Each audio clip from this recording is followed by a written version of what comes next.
I've spent over £1 million on influencers, and here are the 3 main lessons that I've learned. Lesson number 1, story posts are better than feed posts most of the times. Let me explain. When you're running a feed post, there's multiple steps involved for the customer to actually go from the ad to your website.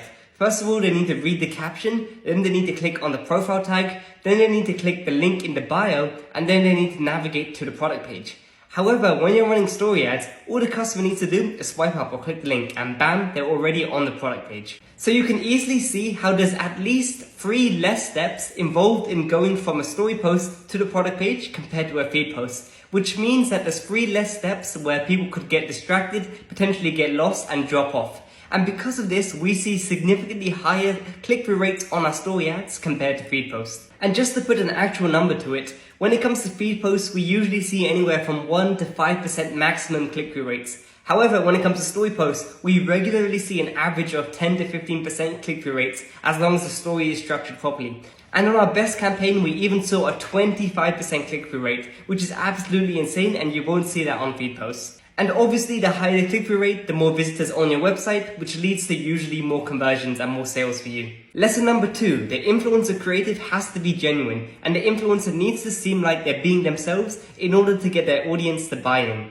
I've seen many examples where brands, even big brands, work with big influencers, but the influencers themselves sound like robots. You can tell that they're reading off scripts and they seem very robotic. It's not genuine, and audiences can easily tell that.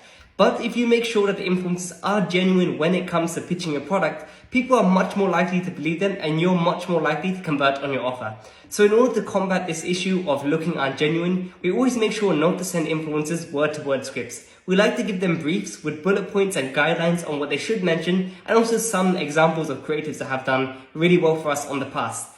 And usually, just based off these creative guidelines and example creatives that we send to influencers, they have full creative freedom to make the video sound like how they want it to sound like, which is usually exactly like they would sound in a normal YouTube video. And still to date, this briefing format is what's yielded us the best results. And lesson number 3, your call to action has to be at least 15 seconds long in order for your ad to convert and get a good click-through rate. If all your influencer is doing is saying a simple swipe up or click the link for 2 seconds at the end of your creative, there's a very low chance you'll actually see the 10-15% click-through rates that are actually possible with influencers. But if you're doing at least 15 seconds where the influencer repeats the call to action to swipe up at least 2 times, they introduce urgency and scarcity and add the justification into the promotion itself, then there's a very good chance that you'll see the click-through rates that I'm seeing with our promotions, which is at least 10%. And if you like this video, make sure to like and follow for more e-commerce content.